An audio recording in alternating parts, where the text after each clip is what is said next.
ایک بہن سوال کرتی ہیں کہ نبی کریم صلی اللہ علیہ وسلم کی اس حدیث کی وضاحت فرما دیں،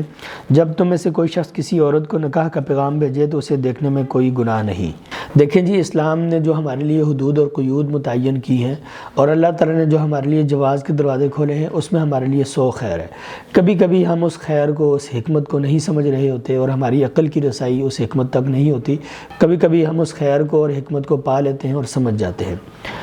جن معاشروں میں اللہ تعالیٰ کی طرف سے دیے گئے جواز اور خیر کے دروازے کو بند کیا جاتا ہے، ان معاشروں میں تباہی آتی ہے، ان معاشروں میں بدکاری کا عذاب آتا ہے، ان معاشروں میں بے حیائی کا سیلاب آتا ہے، ان معاشروں میں عزت اور ان معاشروں میں جو محبت اور آپس کی الفت ہے وہ ختم ہو جاتی ہے، اور وہاں پر صرف مقصد اور برائی اور لذت رہ جاتی ہے۔ تو اللہ تعالیٰ نے اور رسول کریم صلی اللہ علیہ وسلم نے اس بات کی اجازت دی ہے کہ اگر کوئی شخص کسی دوسرے انسان سے نکاح کرنا چاہتا ہو تو وہ اس کو ایک نظر دیکھ لے، اس سے بات چیت کر لے، اس کے آمنے سامنے بیٹھ جائے، اہل خانہ کی موجودگی میں، لڑکی اور لڑکے کے اولیاء کی موجودگی میں وہ ایک دوسرے کو دیکھ سکتے ہیں، بات چیت کر سکتے ہیں،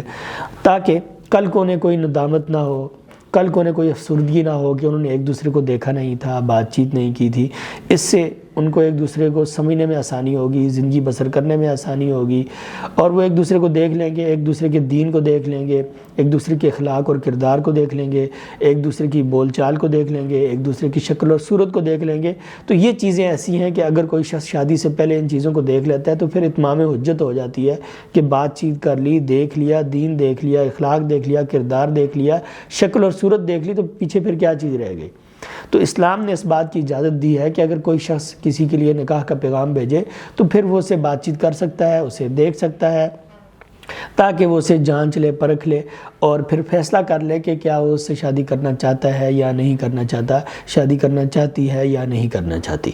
تو ایک ہمارے معاشرے میں افراط اور تفریط یہ پائی جاتی ہے کہ لوگ اس سے آگے بڑھ جاتے ہیں اور گپیں ہانکتے ہیں اور لمبی چوڑی بات چیت کرتے ہیں، اور اس سے بھی آگے بڑھ جاتے ہیں اور گناہ تک چلے جاتے ہیں۔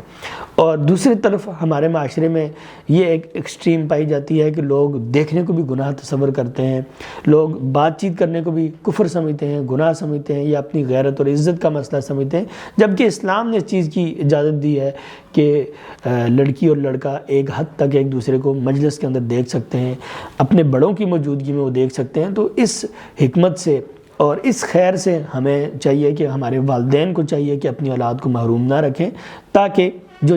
جائز کام کا ایک دروازہ ہے وہ بند نہ ہو، اور اس سے ہمارے مسائل بھی انشاءاللہ سدھریں گے۔ اگر کوئی بچی بچہ، کوئی لڑکی لڑکا، کوئی بہن بھائی اگر وہ شرعی پردہ کرتے ہیں اور انہوں نے اپنے چہرے پر داڑھی کو سجا رکھا ہے اور وہ اللہ تعالیٰ کی حدود اور قیود کا خیال رکھتے ہیں، تو ان کے لیے بھی اس میں خیر ہے۔ تو انشاءاللہ اگر وہ ایک دوسرے کو دیکھیں گے تو اللہ تعالیٰ